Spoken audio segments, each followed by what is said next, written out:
Welcome to Cranky Live Sports Talk, where passion meets action. Hey sports fans, I am Cranky, and this is the Cranky Live Sports Talk, the podcast where we dive deep into the hottest topics, the biggest games, and the most controversial moments in sports. Whether it's football, basketball, track and field, cricket, or soccer, we've got you covered with expert analysis, insider interviews, and unfiltered opinions. Join me as I chat with the biggest names in sports, get exclusive insights and stories you won't hear anywhere else. Cranky Live Sports Talk is where you can hear the real talk, the hard-hitting questions, and the hottest takes. So, if you're a true sports fanatic, you don't want to miss out? Subscribe now to the Cranky Live Sports Talk on YouTube and hit that bell icon to never miss an episode. Cranky Live Sports Talk, where sports come alive. Subscribe today. Good afternoon. Can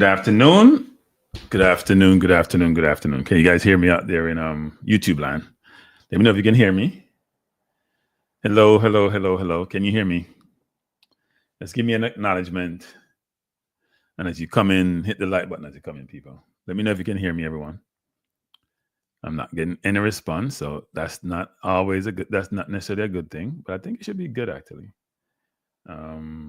Okay, good. You can hear me. This is a quick show. I was going to do a 10 minutes. I say, you know what? It's probably much more convenient to do it live, actually. And I've seen a number of people who have been doing YouTube shows about the more recent situation involving the Prime Minister of Jamaica. He's been to the Supreme Court, or has been to the courts concerning the view that he's being targeted by the Integrity Commission. And if you follow me and follow my channel, good afternoon, Rich Toy, you know I've done a show a couple months ago about the Prime Minister's statutory declaration, the number of companies he have, the 28 bank accounts, even though I think it's more than that, because some of the companies that he owns or is a shareholder of may not have been included in that 28. So a lot happening there.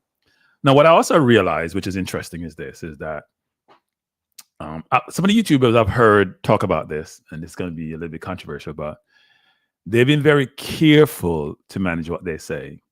And we should always be careful about what we say in the public domain. But when I mean careful, meaning they don't come out on either side. It would appear in the surface they want to be objective, but I think there's much more than that, at least from where I sit, that underlies this, which is the environment they operate in. They have to be cautious, as we can see something that will transpire with people on YouTube. So it's really interesting to observe this, to see this, to understand this, and realize that even though you may live in the States, the UK, or Jamaica, which are democracies, those societies are not as free as they may appear to be. They're just not.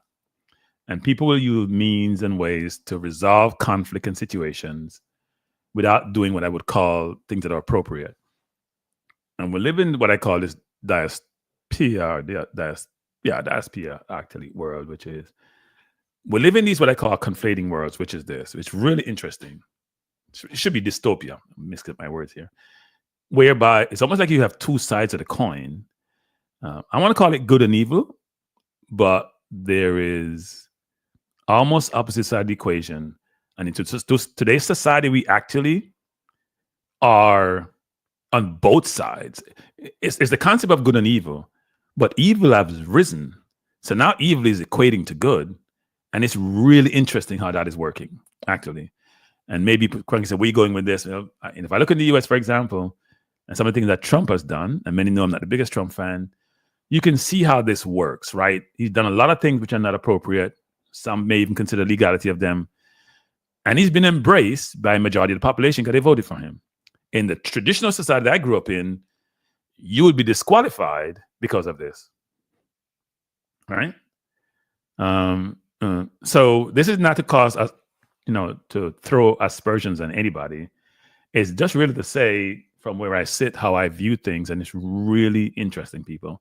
And so when I hear some of these YouTubers who are being extremely, extremely cautious, even when sometimes the evidence is overwhelming and hard not to draw conclusions or to side on in one area or the other, people are not doing so.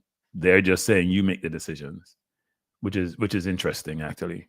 But we are giving too much credence, too much visibility, too much acknowledgement, valuing what I call things which are not okay. We're making them okay, and that can't be good people. Maybe I grew up in this world where we knew what good looks like. We knew there was a lot of evil, but we disbanded, we disdained, we didn't value evil, right? And this is not about this topic per se, but it's something I've been seeing more and more that's happening in the world. I'll give you an example. Look at what's happening in Sudan, for example. We get little tidbits of news about what's in Sudan, which is a human tragedy, and yet we get a ton of what's happening in the Middle East or in Ukraine because the people involved in that are of a certain persuasion. It's not debatable, right? But the embrace of evil is just mind-boggling, people. You think we grew up in the notion that we understand what good looks like and what evil looks like, and that's changed. I'm telling you, people are accepting of things which society says it's not human or humane. We're saying no, that's the new world we live in, right? I see where people in Bezos and Zuckerberg all giving Trump all this money for his inauguration. They want to kiss his you know what because he's not a president and he loves people to bow down to him, and everybody thinks it's okay. But I find that world challenging. I find that way of thinking challenging. I struggle with it. I can't get used to it. But anyway, let's go into this topic. So I did a show about 2 months ago talking about the Prime Minister and his statutory declarations and the number of companies he have, and give you that whole trail of it. The Integrity Commission, which is comprised of members who were deemed to be of the bastion of society in Jamaica, people with high integrity, people with great resumes, they have come under significant attacks about them targeting the Prime Minister, given some of the review they've done. Now, I sit in a very in a seat whereby I have done in my career over 1,000 audits. So I understand what an auditor does, right? Either I did the audit, oversee the audit, manage the audit, led the audit, whatever that entails. I've been involved in, I would say, over 1,000 in my career for large organizations. So I understand how audit works, right? I understand what the role is. And when you're in audit school, they tell you something. I'm going to go to this I'll touch upon this when I go to the discussion, actually. So I have empathy and sympathy for auditors, given what they face, because when you do an audit, what you're telling somebody is they're not doing something they should. When you find an issue, for example, in audit, one of two things: you're not doing what you're supposed to be doing, or you don't know what you're doing, or you're not doing something really well. It's never really good news. You don't ever tell them they're doing great. They have something they call satisfactory. Things are working okay. It's never things are working wonderfully. And as human beings, we want to be lauded and we want to be told how great we are. That's not what auditors do. They basically says, yes, things appears to be, and they'll use the word appear in managed language, appears to be okay. But if it's bad, they'll tell you, well, some will tell you it's bad. Some may manage what they deliver, right? So it's really interesting how that works. Now, I'm going to go. So what happens is the Integrity Commission, which had done the statutory declaration, had tabled the report to Parliament. There's a lot of pushback from the JLP about this. There are people like Warmington in Parliament who are saying they should be investigated. I should call him warmonger because that's what he is. And nobody is taking an objective look and say, you know what? Maybe there's something here. Let's see how it works itself out. And if you look at the corruption index in the world, Jamaica is what? In the mid-60s, the US is about 50. So people in the US can't really throw a aspersion, throw a stone, because the US don't seem to be that great. You go into Western Europe, the Norways. If you go into to New Zealand, there are some countries who are deemed to be best in class. The US is not one of them. But at least in the US, when people do something wrong, they go to jail. You look at Menendez in New Jersey, for example, senator. You look at Adams in New York being charged. Not that he's being convicted. He's alleged to have done something wrong. But you get brought up for charges. In some countries, it don't happen. And this is not about this case, but I'm just saying in general, it don't happen. So when you're in some countries and you hear people who are in seats of power and you hear them say certain things and they don't ask for independent confirmation, corroboration of evidence, they don't ask to show me the evidence, they just jump and attack those who are doing their work I find it disturbing because I've been in that role. I've been in difficult situation. I've been in a situation where you say, you know what? I am so sorry I had this job because I'm doing my job and I get no love. All I get is hate. And it's when it comes from people in powerful positions, and you can't go out in the media and say, you know what, X, Y, Z, because you don't have the ability to do so. It's not part of your role. You take the punishment in the public domain.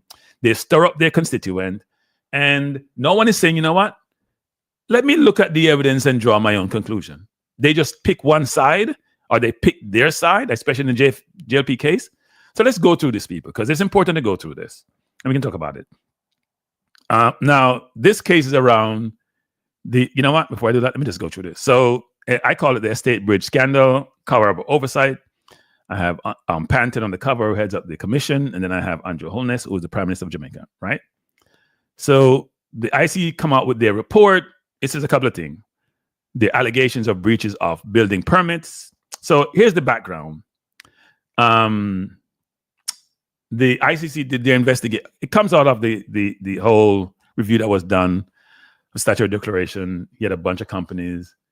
One of these companies had a few properties that bought at I think in Beverly Hills. They got permit for it, and the ICC went in and found some issues. So what they found: allegation of breaches of the building permits, allegations of political influence, oversight failures by the organization responsible for granting these permits and who inspect to make sure they work, the KSAMC, Estatebridge holdings of conflict, and this all links back to the Prime Minister.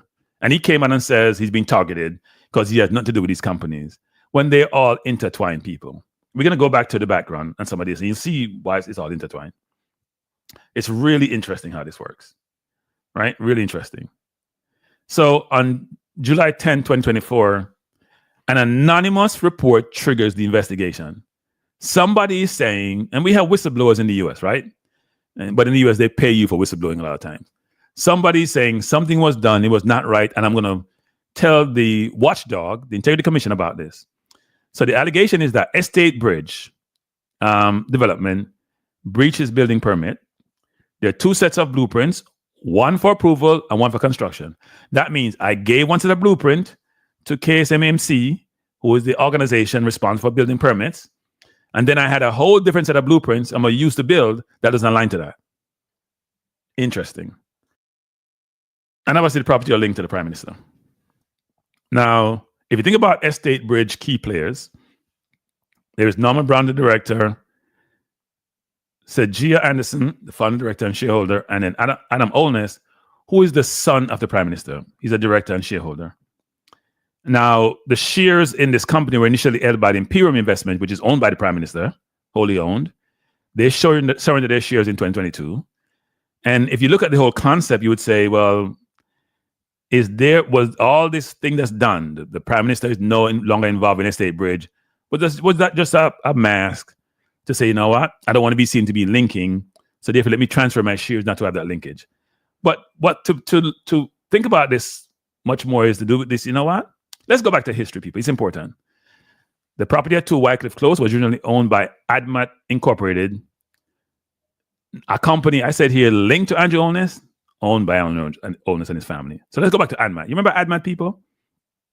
ADMAT was the St. Lucian company, which was dissolved, I think, in 2021, which the Prime Minister was owner of, right? Frankly. And it was dissolved, and it was set up initially, they say, because they want to transfer properties or transfer assets to their sons upon their passing, him and his wife. By the way, his wife is not in any of these companies or any of these situations. Her name is not on anything. What's interesting about this one is that, for ADMAT, is that it was set up in St. Lucia, not in Jamaica. It didn't have any economic activity. So, in St. Lucia, these companies didn't really pay any taxes. Europe put pressure on St. Lucia to say, you can't have these companies set up here that don't pay taxes. You got to change your law. They changed their law, I think, in 2020. ADMAT then closed down in 2021. The concept or the idea was that he set this company up so you don't have to pay property taxes on the property he owned in Beverly Hills. And he can circumvent that by having the company there. That was the allegation, right? So they closed on ADMAT. transferred the assets. This property was in ADMAT, got transferred to Imperium, then got transferred to Estatebridge. Estatebridge had shares which the prime minister was in. He got out of that. I think he transferred the shares probably to his son, and then he had partners in Estatebridge, right? And the allegation is, if you think about the whole building permit, is if you're the prime minister, you have influence, and he has conflicts everywhere. People, whether it's conflicts in terms of who the shareholders are in Estatebridge, what the conflict among the companies you own, what companies involved in. You're going to tell me that somebody transferred their assets someplace else and just walk away? What are they in? They're generous? They're philanthropists? Really? That's really interesting, actually. So I don't really get that, actually. You transfer the assets that you own to this company with other parties who are involved, and then that's it. You move on. So here's a breach. KSAMC approved plans for 4 2-bedroom townhouses, people. Be clear, 4 2-bedroom townhouses. The actual construction is for 4 that's been taking place, 4-bedroom townhouses with additional bathrooms.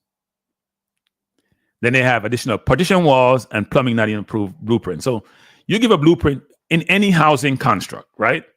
Any jurisdiction or jurisdiction that have laws and rules around building and building permits, you give them your blueprint. It's going to be laid out. Here's the layout. Here are the walls. Here are the bathrooms. Here are the bedrooms. Here's the different components that informs that property. And then they check to make sure you're adhering to it, because they have rules about what you can build in any given locations or any place that you're going to build. They'll say, you can't build over 3 stories or over 2 stories here. What you're going to build has to have this configuration to it. You can't build over 5 bedrooms in this vicinity or this size of vicinity. They have restrictions which they provided KMSAC, right? The Integrity Commission noticed that. They did their investigation and realized this doesn't look right, right? And when they went to the location, there was demolition on the way. They were trying to conceal what they were doing. They were building these 4-bedroom units in violation of the 2-bedroom they were allowed to build. Here is what's interesting. Here is where it gets juicy, people. KSAMC performed 3 inspections and they missed the violations. So is this inadequate or deliberate oversight? People, as an auditor, because I've done this for a long time, so I'm speaking from a place, what I would call somewhat expertise. It's hard to do. It's hard to miss this. If I take the plans that I have at my location, right? Because I've been involved, I've had building situation with the housing authorities here in the States, for example, New York. They come out. They have a whole, you can go down to their offices, they have a whole file of all the things around your property. Any amendments you made, you have to provide to them. They have it on file. When you're doing an audit, you take the independent, verifiable information, you take it to the location, and you look at what was done and you match it up. It's hard to miss. And these individuals who do the audits supposedly missed it. So what did the inspection find? The inspection were conducted by KSAMC field officers Orion Brown. He conducted the foundation inspection. He verified the steel work and the foundation outline matched the approved plans. However, was his only site visit? And did he not observe subsequent construction, right? So if he said he went there and he looked at certain things, when did he do the site visit? How long did he do it for? Where were they in the process? Okay, if you're going to look at walls and all this stuff, the walls and configure will show you that they may be doing 4 versus 2. Roshane Hamilton, she also did a site visit, conducted inspection during the roofing and other stages. People, if you put on roof, that means the layout has to be there ready for the construction of those 4 bedrooms. I don't know anybody going to put on roof and nothing is being done a certain way. You ain't put on roof that time. So it's really interesting. He stated that the construction appeared in structural conformity with the approved plan during his visit. So why were discrepancies missed? Both inspectors relied on plans available on site. Now, repeat that again, people. You can't make this up. They're saying they relied on plans available on site. So you go audit somebody and you say, show me what your plans are so I can look at them. Huh? They didn't say, we took the plans from we have at KSAMC, we took it there and we checked against it. They got plans from the builder. Their inspection focused on structural elements like foundation and steelwork, but failed to detect unauthorized modifications such as additional walls and rooms. People, that's innate to the investigation. You know, when I first started working as an auditor, they gave us a class about what a good audit looks like. And they had a company called ZZZ Best, 3Z Best. There was a company, I forgot the name of the guy who was involved. He was a very famous person in the audit space. You got to teach audit 101, and they tell you what you should look for and how you can get, how frauds can be conducted and how you can get fooled. And what the guy did was he was going to be audited. Everything was fraud about him. He didn't have a company, didn't have headquarters, and he was taking people's money. And what he did was he went to California, paid off a security guard, put his name, emblem, and everything on this building. And when you're doing audits, you have both paperwork you look at and physically inspect the asset, right? If they have it available. They went out there, they looked at the building, it looks fine, his name is on it, he could talk, he was in an office, looked wonderful. But the building wasn't his. Because what they failed to do was first substantiate that he owned the building by looking at records. Basic 101. So if you're telling me that these auditors, who are experienced auditors, who are doing this, went to the site and took what was given to them without go looking at the blueprint that they have in their office, I'm telling you they shouldn't have a job. Right? We're saying here it highlights failure in inspection process due to limited scope oversight. They shouldn't have a job. Sorry, they should not have a job. So the question is, was this innocent oversight, or does it point to a deeper issue of inadequate deliberate oversight? So one could draw this nefarious conclusion and say somebody got paid to overlook it. Or one could say they don't know how to do their job. You draw your own conclusion. I won't. But that's weird. It's actually weird. It's not okay. It's not even cool. It's weird, people, for an auditor not to get independent, verifiable evidence from some source they can rely on, use it as the basis to then check to make sure how the building was being built satisfied the requirements that was approved in their office. I am shocked, amazed, disturbed about all of this. If you think about who may be accountable, Norman Brown, who's Estatebridge director, admitted breaches. Kenada Nesbitt, contractor, failed to ensure compliance. I'm not sure, was the contractor given the original blueprints or the revised blueprints? That needs to be clear. And KSAMC conducted investigation, but failed to detect the issue. It's hard to miss those issues, people. You have to be a blind person to miss those issues. I'm not buying what they're telling me. I'm sorry. I know this is like not being objective, it appears, but having done audits and understand how audits are done, the start point that they utilize doesn't make any sense. It's like a cop-out. So here's the questions. Did political connections influence oversight? Who benefits from these violations? Why were breaches allowed to continue?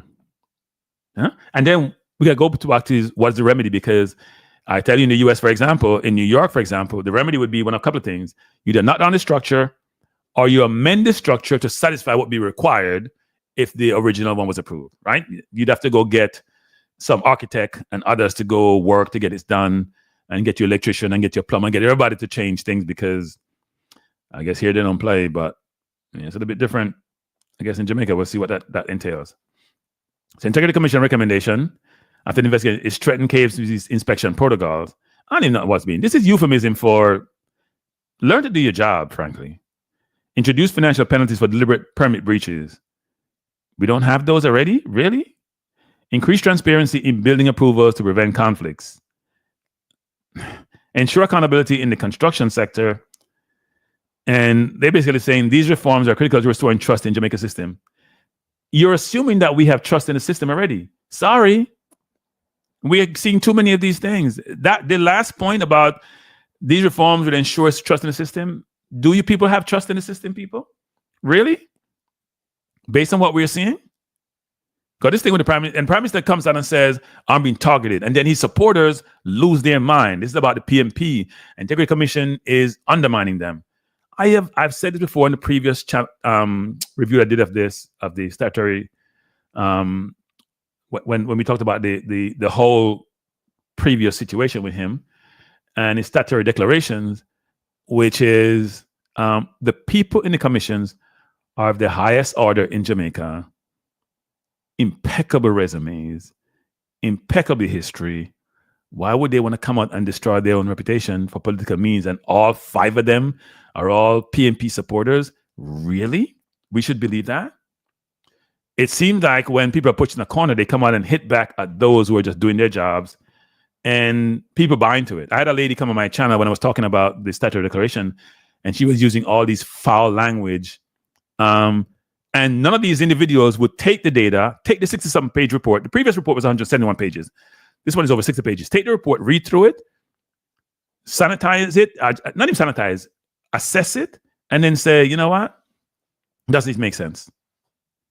Nobody does that. All they do is pick sides because that's convenient. So the bigger picture here, we're thinking about transparency and trust. This case highlights conflicts of interest. It's all over the place between Imperium, ADMAT, Estatebridge, the parties involved, the construction company, the KSAMC. The whole thing is all conflicted, people. And conflict in Jamaica is deemed to be okay. Conflict is inherent in life. You have conflicts, but you have to manage your conflict. You have to manage your conflict, people. Conflict is inherent, right?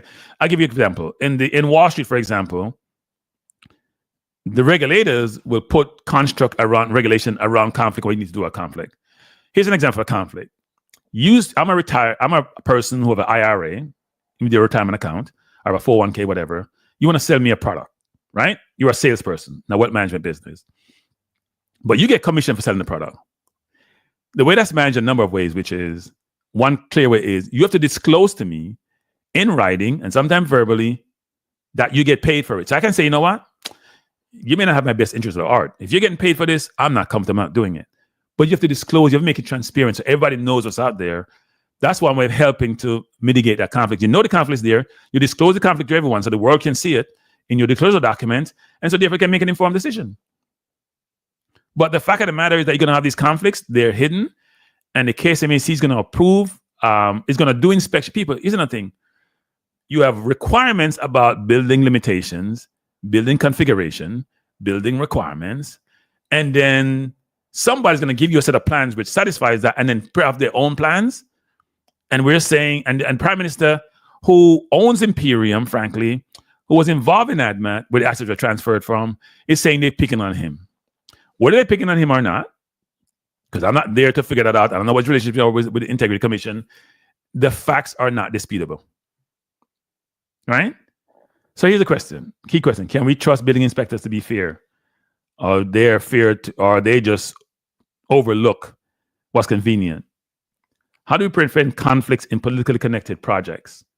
How do you can prevent conflicts, you can mitigate conflicts, right? Sometimes you can't eliminate them. You try to prevent them, but you sometimes can't eliminate them because they're just inherent, right? I have a relationship with you, you're my brother, you work in a certain place, I have to do business with you, but you can put measures in place to mitigate them. And the public does deserve answers and reform. But as I say, we live in this parallel universe where it seems like anything that's saying opposite is not working. So here's my closing thoughts on this. And then you can think about how you view this, which is Estatebridge Holdings violated building permits and maintained political connections. KSAMC, who is the oversight group, who is supposed to make sure these permits are what they're supposed to be and checking to make sure people are following the permits, their failures raise questions about oversight. And the question is, why are those two people still having jobs? I hate to call for people to be fired, but they need better explanation than we looked at the structure and the roof. That doesn't buy it. The Integrity Commission calls for accountability and reforms. And it's almost like the Integrity Commission have no power. They do this investigation, they find these things, and nothing happens. Because in Jamaica, nobody gets penalized when they do things that are not appropriate. So what are your thoughts? Did political influence play a role? And should penalties and breaches be stricter? What are your thoughts, people? I'm going to close this down so I'm not staying long. So that was my little presentation on this. A discussion on this. What are your thoughts? What are your thoughts? I'm not staying long. I was going to make this half an hour. I'm going to extend it for 15 minutes. What are your thoughts on this? Because does it make sense to you? Is it okay? Or is this normalized behavior? So Loxley said, in case there's no one in the government to tell Andrew Holness to step aside. He's on the investigation. The opium is damaged. Yeah. I said the JLP party is a party of no integrity, no. Yeah, but does the PNP have integrity, Loxley? I don't know. Does any of them have integrity? That's the question. I'm not saying they don't have integrity. When we say don't have integrity, we can't say everybody don't have integrity, right? There's some people there who I say certain things. I'm like, you haven't even checked to make sure this is okay. You're acknowledging or agreeing with everything that the person does or appears to do without checking the facts. Yeah. I just struggle. I struggle with this, people. I struggle with it. I struggle with where societies seem to have now normalized behaviors which should not be normalized. And sometimes behaviors inappropriate is not normalized. Bless Bessa, how you doing? I struggle with that, people. I don't know how that works. I don't know how you do things which are not appropriate. And that's why you hear me doing my cranky awards this year, because I've realized this is becoming norm. And so my cranky awards, which I'm going to do next week, is going to have both good and bad. Somebody's great at something, somebody's terrible at something. It's good and bad for everything, because it's a good and bad world. And bad is having the same influence, same acceptance as good. So Triple E say, looks like we have two separate laws for society. Yeah, it's not unique to Jamaica per se. And by the way, so we use these terms, third world countries and first world countries, and then we change it to developing countries. I think they have 4 categories now in the World Bank or whoever oversees that, right? And so you have sort of the poorer countries, and the criteria is about your income that you generate per capita, and I think you have lower income, middle income, upper middle income, and then the more wealthy countries. Jamaica is an upper middle income country, right? So if you have 4 categories, they're in the third one, going up to 4th. I find that interesting. So don't call Jamaica no third world country anymore. I know developing countries, it's upper middle income country. Upper middle income. Lord help us. Upper middle income country, people. It's no longer developing country. It's no longer third world. Those are old, dated terms. It's an upper middle income country. I found that interesting, actually. Interesting term in terms of what it entails. I forgot what the criteria is and the numbers are for it, but they weren't that pretty either. I think Jamaica, it's between. Damn, I should have showed that stat. That's that, but it wasn't great. It was under 20,000 US to be upper middle income.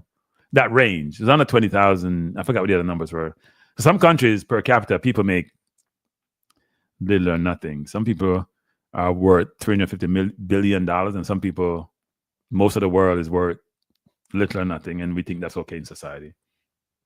We think that's fine. We think it's a wonderful world because some people are doing well and others are not doing that well. I find that very disturbing.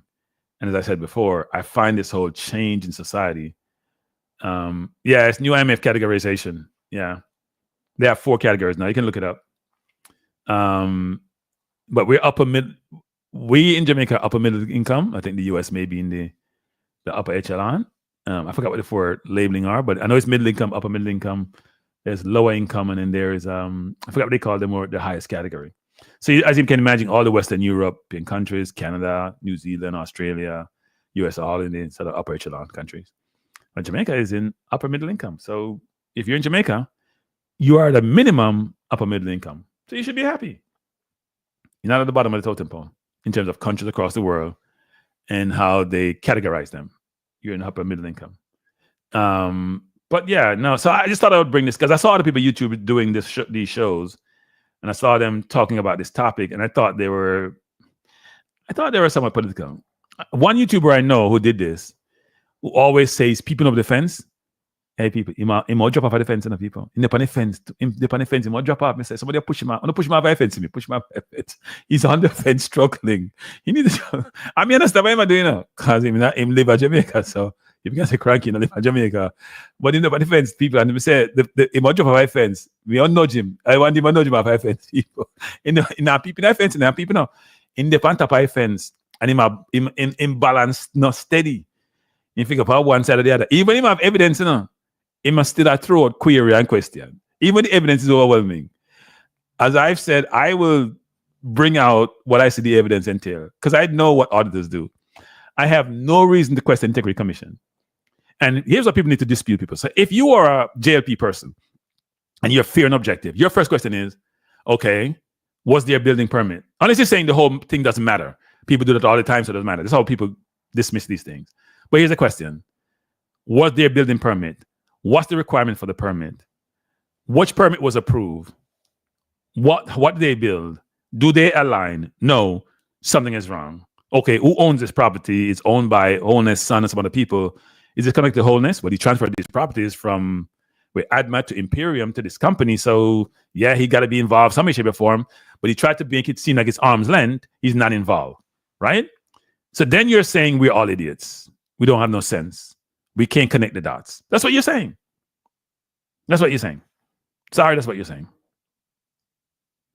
And because you own these properties, you're involved in this before. So all of a sudden you just gave them away because you're just generous, but you gave them to your son. That, you know who does this a lot and gets away with Trump? Most people who took over the U.S. presidency do a couple of things. One is they declare their tax return, they show their tax return, it's money they make, and they put their assets in a trust so that they can't be saying they're using their influence to increase their net worth. He doesn't. And people allow it. I'm telling you, we live in a parallel universe, people. It's crazy. It's crazy. Triple E say, cranky, interesting times, my brother. A felon can't be vote, but a convicted felon can be president. This is not topic, and it shows it. Yeah, but it all ties in, doesn't it? It's the direction of travel, people. It's where we're going as a world. It's how the world has changed. It's how we have made inappropriate behavior okay, and we think it's fine because everybody's doing it, so why can't they do it? And it goes back to the larger Jamaica, which is somebody on my channel once came in and said Jamaica is corrupt. And then somebody in Jamaica was a police officer, told somebody I know that, if he was a person in Jamaica, he would box him, as him say, and do him something. Now, I don't agree that everybody in Jamaica is corrupt, and you shouldn't say that. But there's a lot of corruption in Jamaica. That's a fact. But if you are an authority, a police officer, you're going to say this? Can you imagine what you do when you have no guardrail? You're going to box somebody who wouldn't say anything, do anything to you? You're going to, because what the person's going to do? They can't box you back because they're not police. You can shoot them and get away with it. I find those disturbing. You're in a position of power. You're a law enforcement officer, and you're breaking the law by wanting to hurt somebody because you disagree with what they said. How can that be okay? Drew saying, Cranky, I think everyone and things should be under question. That's the atmosphere in Jamaica, President. Yeah, I look, I don't know how you change direction of travel, people. Is it broken? Can you even turn things back? Or is it that, you know what? Everybody does it, so I'm going to do it. That's the way they operate now. If that's the way you operate, then we understand how the world works. The problem with that is that we'll always have unfairness because some people will not have access to that power. They won't have access to those individuals who make decisions, and they can't get the same outcome as you. So we have an unfair situation, right? That's why you see on Wall Street, for example, they have things around conflict of interest.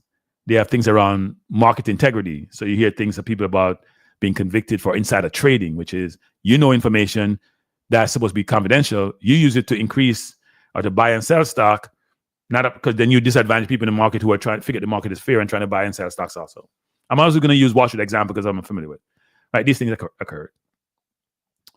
Yeah, it's blatant. It's blatant and it's concerning. Like I said, the Prime Minister think him smart, not even when I was punished.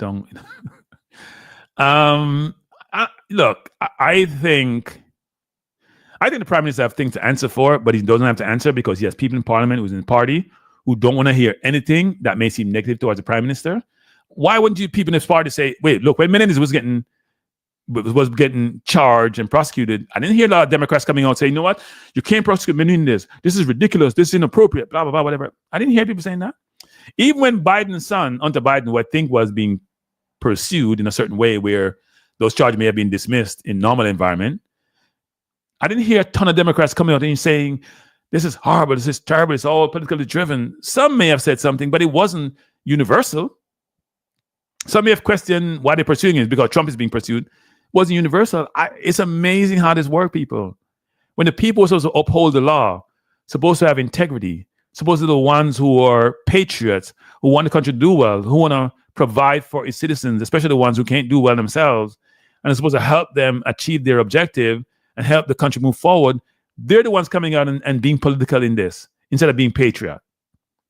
They're the ones being parochial. It's crazy when you think about it. Where's the utopia we're looking for? Is that utopia totally gone? It's done. It's never going to come back. I'm struggling. I'm telling you, I'm struggling.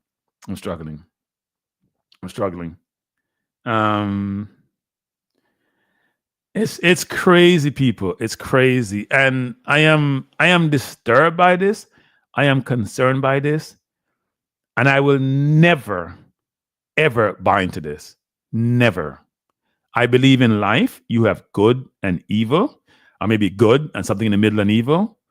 I want to be on the good side because I think in this world, in the natural environment we live in and where we should be, that if you believe in people and humanity and human beings, then we should protect each other. We should help each other. We shouldn't do things and benefit when that, because every time you benefit, it's at the expense of somebody else. You always remember that. Michael Sadler said, Crankill, can you talk about all these things? What's your solutions? Hey, Michael, I said this the other day to somebody. I said, if you want to change Jamaica, you have to forget the previous generations. It sounds really bad to say that, but you have to do this kind of indoctrination they do in Japan, whereby you're changing society. There's a paradigm shift. It's not gradual change. It's a paradigm shift, which is, you know what? I'm going to forget all you people over 15 years old. I'm going to educate and inform and change behavior for the generation coming up. So that when they get to an adult level, they realize they know what good looks like. They're informed what good looks like. They want to live good. But you're not going to try to change somebody's 25, 26, 27. They're not changing because they're used to it. And it's ingrained. It's endemic. It's almost innate to their being. It ain't happening. I'm telling you, it's not happening. No, it's happening. So you start from the young and I'm not going to call it brainwash. You're educating them about fairness, about goodness, about responsibility, about accountability. You're giving them these attributes they need to have to be good citizens. And when you're educated people, because some of these are educated people doing these things, it's not about education. It was about the type of education, the environment you're going. Now, they'll be influenced in their environment by what's happening around them. But you have to start in the school to try to change that. And also start with the parents to try to change that. Because in the parents who are doing things that are right, they may not want to kiss. Your parent would always say, somebody dance in Jamaica would say, the dance would say, you know what, kid, I don't want you to be part of this whole environment, right? Those are people who are doing bad things, but realize that what they're doing is bad, so that you should be doing something different. I also think in Jamaica, you know what, I'm going on a rabbit hole here, but the whole parenting situation needs to change dramatically. Now, people, some of you get in your feelings and say, I'm a good parent and blah, blah, blah. I'm not talking about everybody, but it's a lot of people I'm talking about. The parenting in the black household, it's not even Jamaica alone, in the black household needs a lot of work. Men not satisfying their responsibility. Women not protecting their kids sometimes how they should. But and men come up with these things in social media about you got to protect the black man because this is, yeah, most of the problem. And a woman, you are the problem. That's our part to know. You're part of the problem. Big part of the problem. You want to go around and have all these babies. You don't want to take care of them. That's ridiculous. We're going to a different topic here, but that's ridiculous, people. They don't care about that person. You don't care about your offspring. You don't care about somebody you brought into this world. That's ridiculous. That's part of the problem too. Poor household, society gone awry, education not what it's supposed to be. There's so many factors, and that's why it's like trying to solve world peace, Michael Sadler. It's like trying to solve world peace. It's difficult. But I do think, and wait, here's the bad thing about the people. What you don't understand about this. The people who have been provided the authority through the electoral process to protect the society, to do good, to be an example, they're the ones doing bad. Then it's done. What are you gonna do? The people that you have given the authority to do the right thing, they're the ones doing bad. So I don't know, man. The leadership is, and look, this is not a Jamaica issue. This is not a Trinidad issue. This is a world issue. A lot of different societies, and it's getting worse. It's not just Jamaica. Even in the so-called upper income world, it's a problem. But it's more endemic and it's more pervasive and it's more problematic in those societies because they don't have some of the guardrails that you need to have. They don't have the checks and balances you need to have. It's crazy. Before the game is saying, when do they start to learn the bad behavior at home, at high school, or is it learned on the job? It's everywhere. But you're more easy to indoctrinate when you're really young than when you're older. When you're older, your bad behaviors ain't changing.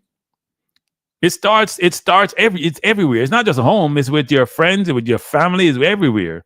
It's what you see in the media, it's what you see in parliament, it's everywhere. But the people who you charge with changing this, they're part of the problem. So Michael Sadler, that's why it's hard to do. Well, Singapore had a dictator, didn't they? You talk about Singapore did it. Singapore had a dictator.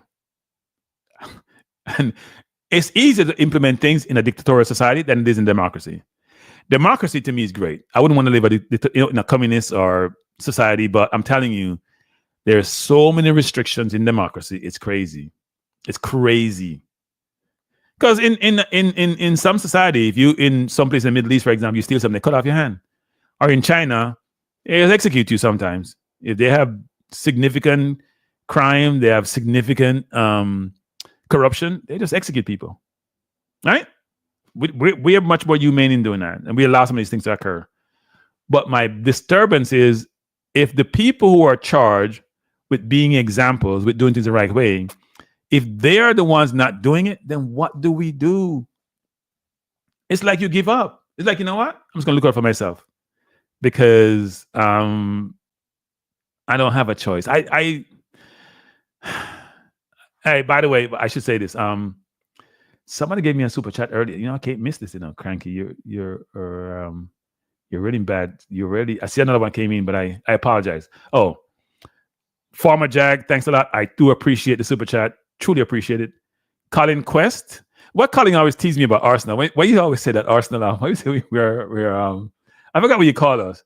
I appreciate the super chat, brother. Thanks a lot. Appreciate it. And appreciate those of you who have tuned in because, as I said before, do me a favor, people. Do me a favor. This is important. This is very important. If you want more of these, because I don't want to do this on the sports channel. I don't want to conflate sport or bring sport into societal challenges and make it not balanced. So I'm going to do this. Let me try to see if I can find my URL. You have to subscribe to my Balance View. My Balance View just have 107. I haven't spent a lot of time on it, I'll be honest. I think it has about 100 and something subscribers. That number needs to change. That number has to change. I have to get up to 1,000. That's why I've been doing it on Balance View. I put this on Balance View, but it's mainly on Cranky Live. A lot of people are not going to my Balance View. But I need to get my subscription on people. So tell those of you, because some people on this channel, they just want to talk about sports. They don't care about societal matters. It doesn't matter to them. And I understand that. Some people just want entertainment. Even though somebody is entertaining. If you haven't subscribed to my Balance View channel, I just drop in the chat. Please subscribe. I need to get to 1,000 by come January. Because January, I'm changing a lot of things, people. Come January, which is only 2 weeks away, I'm doing some things. I'm changing a lot of things. So, but I need your help, people. I'm gonna use the word please, but I don't know how to use, I struggle with this. I'm gonna use the word please when it comes to this. Please hit the Balance View, link and subscribe. Yeah, I don't know, Triple. People, we say we're the dominant species on the planet. We talk about how great we are, how humane we are, and we're trying to make sure good prevails. And then we do all these things, which is up because we know what? Sometimes we only focus on our own self-interest. That's part of the issue. And that's what creates some of these problems. We're not thinking about society at large, right? We very much focus, we have these blinkers on and we only see what's in front of us. We're not looking at the big picture and even thinking about the fact that, sometimes things that you may not affect you, they don't affect you because you have blinkers on, it does affect you. Somebody doing something inappropriate someplace, which may seem to affect you directly, you may be surprised how it affects you, right? So for example, somebody approving some property to be built a certain way, 4 bedrooms, whatever it is, you don't have that same luxury because you ain't engaging with the KSAMC. You don't have the influence. It affects you negatively because they have restrictions for a reason. The restrictions could be, you know what, we don't want too much people in this area. We don't have the infrastructure to support it. You live in that area may affect you. So something you think don't affect you may affect you, and it's disturbing. It's disturbing, people. So here's my last comments on this, because I'm going to close this down, because I didn't expect to do anything this week. I may do more things, people. I was going to do a 10-minute thing, but tell you the truth, I find this, and this is bad, doing 10-minute videos take more time than doing an hour-long stream. Because when you're doing 10-minute videos and you want the picture to talk for itself, you got to go find materials and pictures and videos. And sometimes you find videos which you can't put up because it ain't yours. You have copyright in situation. So it's difficult. But I'm going to do more of these. But I need my Balance View channel to be up, people. You see, I don't have my Cranky Live background. I need my Balance View to be up. So if you know anyone who want to hear more of these topics, please tell them to subscribe. Show them the link so they can subscribe to Balance View, all right? Yeah. And Singapore got their independence similar time as Jamaica. There's always doing an analogy between Jamaica and Singapore and what that entails. And maybe somebody should do a study on that, Michael Sadler. But the problem is, Michael, when you come out of colonialism, you're more receptive to changes. And if you don't implement those early, so if Jamaica came out of colonialism, they put in place certain things in place. People buy into them then, right? It's harder now to implement it. The society's been running for the last, 60 years. It's hard to implement certain things. And where some things are ingrained, privileges, conflicts, favoritism, they ingrain society and it benefits you, you don't want to change. So it makes it tough. It makes it tougher. But I understand what you're saying. Ted Dexter, you always come late in, Ted. Good. You come on the show done. I hear you, Ted. I miss Mr. Perkins, who always compares. Yeah, that comparison is always happening, right? Maybe I'll do a show on it one day, actually. Maybe I'll do some research and do a comparison between those two countries as to why one went in one direction and one in the other. By the way, though, let me say this. I'm going to get beaten for this. Let me say this, though. Singapore is not close to the U.S., and Singapore is of a different persuasion. I'm just throwing something, without me even doing any research, I'm just throwing some things out there. Singapore ain't got the guns at their doorstep coming across their border. Singapore don't have the burden of being a certain persuasion. There are a lot of different factors. You know what?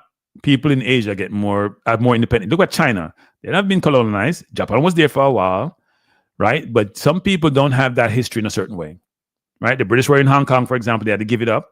You don't have that same situation, right? People in Singapore didn't go through slavery like how you went through slavery as a black people. So there are different things that inform that whole history, and it takes a long, long time to get rid of those burdens. The problem I have is we're going in the wrong direction. If we're making progress as a society, don't get me wrong, but if you look holistically, is the progress enough? Is the direction where we say we're going to get to utopia at some point? Utopia may be unachievable, but we're striving for utopia because that's what you should do. It's a challenge. If you look across the globe, you can tell me one black country that's doing really well, and I tell you that country isn't black. If you tell me one black country doing exceptionally well across the globe, I tell you that country isn't black. All right, people. Let me close this down by saying thanks for being here. I appreciate you being here. We'll be doing more programs like these, but again, I'm asking for your help. Please subscribe to Balance Views. I've dropped the connection in the link. You can subscribe to Cranky Live also, but that's a sports channel. This is a socially conscious. This would be a socially conscious channel, Balance View. It's focused on that. We want to talk about matters that affect our community, not just that entertain us. All right? Bless Tripoli. Thanks for being here. I'm going to close out here by saying, have a wonderful weekend. And if I don't hear from you or engage with you, I hope you have a great and memorable Christmas and holiday season. All right, people? Take care. Bye.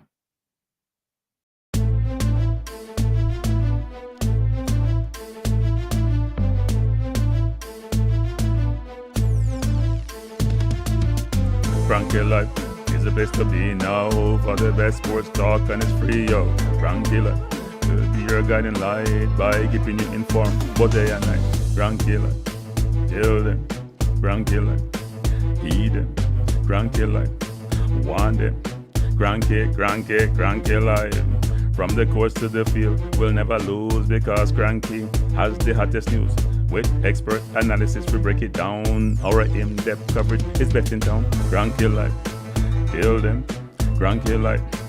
Heed them, cranky life. Want them, cranky life. Cranky life where the sports is spicy and where we keep the discussion lively. Cranky life, get to know the name because cranky analysis is never lame. Cranky life, give me my cranky life. I want my cranky life. Must have my cranky life. Whether it's football or track and field, you know cranky is at the wheel. So join the journey through victory and defeat and subscribe and don't miss a beat of cranky life. Tell them, cranky life. Heed them, cranky life. Want them, cranky life. If you're from England or USA, from Kingston or Bombay, from Kenya or Canada, Lagos or Havana, visit Cranky Life. Tune into Cranky Life. Like up Cranky Life. Subscribe to Cranky Life. Cranky Life coming to you on weekdays. Cranky Life sometimes on Sundays. Pull up a chair and take a seat because Cranky will always bring the heat. Cranky Life. Me say fi tell them Cranky Life. Me say fi heed them Cranky Life. On them Cranky Life. Cranky Life will be around. Cranky Life is the best in town. Me say fi heed them. Me say fi want them. Me say fi heed them. Want them, heed them, want them. Cranky Life. Cranky life. Heed them, want them, heed them, want them. Cranky life. Cranky life. Heed them, want them, heed them, want them, heed them, want them. Cranky life. Cranky life. Cranky. Heed them, want them, heed them, want them. Heed, want, heed them.